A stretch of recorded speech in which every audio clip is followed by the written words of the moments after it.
د برېښنا شرکت مسؤلین وایي چې د پخوانیو سیاسیونو او زورواکو څخه د برېښنا پورونو د راټولولو لپاره نوی میکانیزم جوړ کړی چې له بیلابیلو لارو به هغوی دې ته اړ کړل شي ترڅو د برېښنا پورونه ورکړي. د پورونو د راټولولو په مخه باندې یوه کمیټه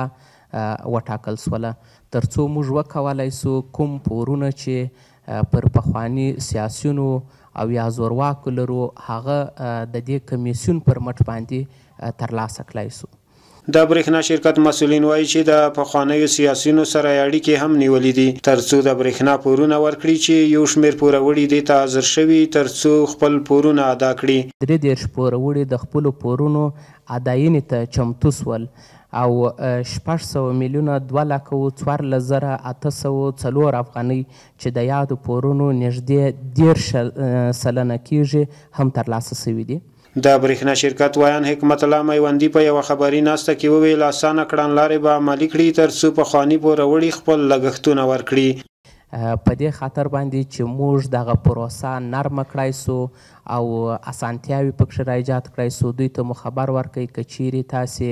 د دغه جایداد څخه چې کوم عاید لاسته راوړئ د برېښنا بیلونه د هغه پوروړي جایداد د تحویل کوي هم به ښه وي.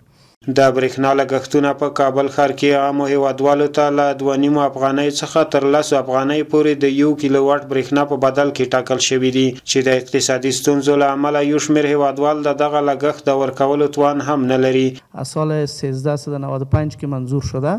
تا کنون از اولش 2.5 افغانی 3.75